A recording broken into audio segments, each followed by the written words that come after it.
Hola, soy Ignacio Torralba, el Tiet, y esto es Entender de Vinos. Hoy nos vamos a las antípodas, porque vamos a hablar de la sorprendente viticultura australiana. Cuando Estados Unidos se independizó en 1783, bueno, fue por aquella época porque fue un proceso que duró bastante tiempo, el Imperio Británico puso sus ojos en Australia, que ya estaba descubierta hacía mucho tiempo, lo que ocurre es que no le interesaba a nadie, para mantener su imperio colonial.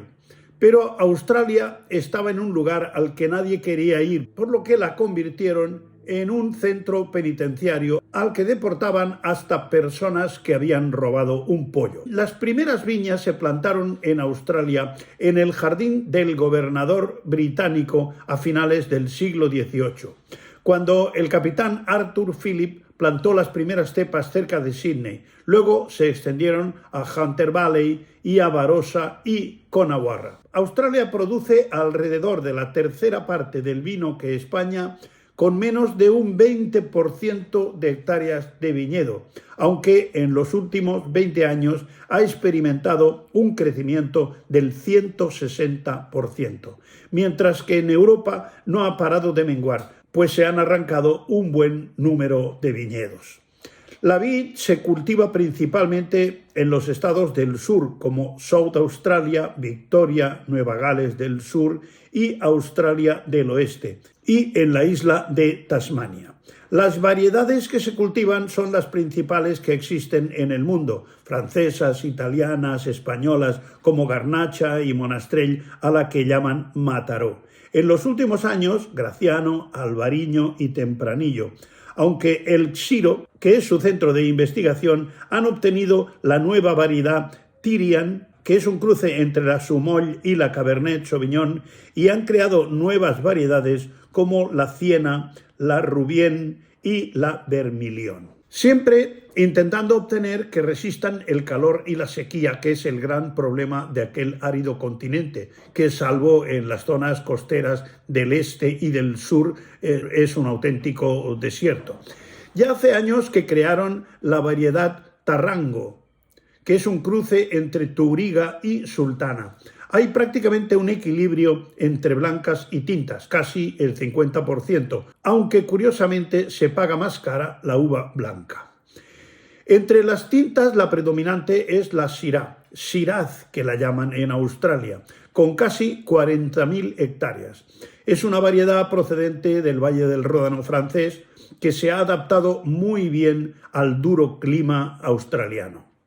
La segunda es la Chardonnay, con 28.000 hectáreas. También se cultivan Cabernet Sauvignon, Merlot y Pinot Noir. Australia no tiene ninguna cepa autóctona, ya que sus pobladores aborígenes no tenían tradición vinícola. Al ser colonizada por los británicos, que no tenían tampoco producción vinícola, en cambio sí apreciaban los vinos franceses y cuando estaban en guerra se refugiaban en los españoles como gallegos y Jerez y los oportos portugueses.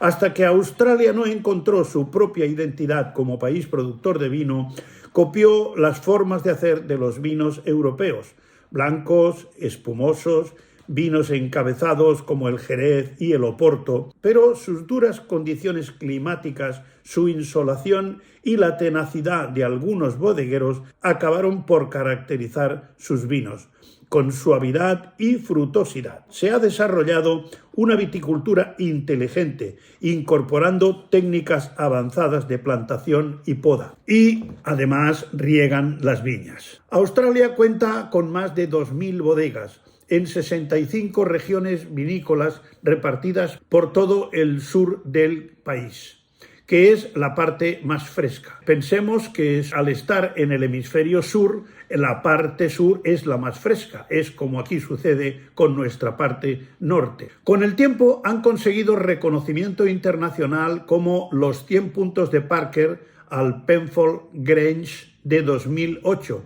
que al principio se llamó Penfolds Grange Hermitage, apelativo que perdieron por el litigio con la denominación francesa. No todo ha sido un camino de rosas, porque los jurados de los concursos internacionales a los que se presentaban los discriminaban por su procedencia, como ocurrió en una feria de Viena en 1873, donde calificaron muy bien unos vinos en cata ciega, pero se arrepintieron y los retiraron al saber de dónde eran. A pesar de ello, 5 años después, en una feria parisina, la Syrah victoriana se alzó en lo más alto del podium, pero presentándose de la mano de Chateau Margaux, lo cual significaba un padrino importante. La filoxera, en el cambio de siglo, también golpeó a la viticultura australiana, pero también encontraron la solución de los injertos en pie americano. La viticultura australiana tuvo un origen terapéutico. Más del 60% del vino producido actualmente en Australia procede de bodegas que fueron fundadas por médicos, entre ellas las 3 más importantes del país, Lindeman, Penfolds y Hardy's. Todo empezó en 1787, cuando la primera flota de barcos colonizadores cargados de presos zarpó de Inglaterra hacia Nueva Gales del Sur. El médico que estaba a cargo de la salud de los convictos y de la tripulación, y también de los soldados y de los pasajeros libres, era el Dr. White, quien antes de zarpar mostró su disconformidad con las provisiones, pidiendo más arroz, cebada, té, especias y vino. Hay que pensar que era un viaje que daba para largo. Durante todo el viaje, el vino fue utilizado como medicina para evitar la desnutrición y las enfermedades. El 20 de diciembre de 1787, el Dr. White escribió en su diario: el escorbuto se ha hecho presente en estos días, principalmente en los enfermos de disentería, pero lo estoy controlando con buen vino, que es un antiescorbútico excelente. Ya sabéis que el vino tiene también una buena cantidad de vitamina C. Solo murieron 24 de los 775 presos, lo que contrasta con otros viajes similares en los que moría hasta 1/3 de los presos, y era posible que otro tercio tuviese que ser hospitalizado a su llegada por estar enfermo grave. El punto crucial tuvo lugar en el viaje que zarpó de Surrey el 22 de febrero de 1814 con 200 presos. A su llegada a Australia habían fallecido gran parte de los presos, además del capitán, 2 contramaestres, el médico de a bordo, 5 marineros y 6 soldados. El gobernador Macquarie ordenó una investigación y descubrieron que el capitán había vendido en Río de Janeiro parte de las provisiones y casi todo el vino, desoyendo las protestas del médico. A partir de entonces, a todos los presos embarcados se les suministraba 1/4 de pinta de vino diaria, así como zumo de limón. También se determinó que en los asuntos de salud y nutrición la autoridad del médico era superior a la del capitán. A la hora de elegir variedades en Australia, que es un país muy cálido, el clima tiene más importancia que el propio suelo, aunque cada vez más se considera su composición, orientación, latitud o inclinación. La mayoría de las 65 regiones vinícolas de Australia son cálidas o muy cálidas, aunque algunas se encuentran bajo la influencia de las brisas frescas procedentes de los océanos Índico y Pacífico. Las más cálidas son las situadas a lo largo de los ríos Murray, Big Rivers y North West Victoria, y las de calor menos intenso, la mayor parte de Nueva Gales del Sur y Australia Meridional. Los mejores vinos australianos se distinguen por su complejidad, estructura y gran potencial de envejecimiento. Los vinos de Semillon y Riesling pueden ser magníficos a los 20 años y un Cabernet Sauvignon a los 30. Se cultivan más de 100 variedades de uva, hacen plantación mecánica, métodos de poda especiales, sistemas de conducción en espaldera a base de enrejados para que trepen las plantas y seguimiento por ordenador desde que comienza la temporada hasta la vendimia, que se realiza en abril. Hay más de 5.000 viticultores y unas 2.000 bodegas. Hay muy pocas restricciones de producción. Se pueden mezclar uvas procedentes de diversas regiones del país, mezclando uvas de zonas frías con otras de zonas cálidas, lo que aporta complejidad al vino. Una de las pocas restricciones es que no se puede usar una procedencia geográfica si al menos el 85% de la uva no procede de esa zona. Los viticultores pueden plantar las variedades de uva que quieran y hacen el tipo de vino que desean. En Australia no existe la denominación de origen como las conocemos nosotros. Los productores pueden elaborar el vino que quieran en cualquier región. Básicamente hay 6 regiones vinícolas, 4 de las cuales son las más importantes.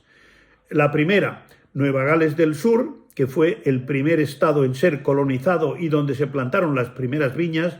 Aquí está la capital, Sydney, con las subzonas de Hunter Valley, Riverina, Murruns Beach, que producen más del 25% del vino australiano. La segunda zona, Australia del Sur, que se mantuvo libre de filoxera, por lo que tiene las viñas más antiguas del mundo, produce más del 50% del vino australiano. Produce gran cantidad de vino blanco, Riesling y Chardonnay. Barossa Valley, la región más famosa, Adelaide Hills, las colinas de Adelaida, con vinos espumosos y clima frío, Maclaren Valley, de clima mediterráneo, y la zona del sudeste con Coonawarra y Pathway. Luego está Clare Valley y Eden Valley, que es el reino del Riesling, que evolucionan bien hasta los 10 y los 20 años, y está además Murray Valley, la famosa Riverland, de llanuras desérticas y calurosas, donde la viticultura es posible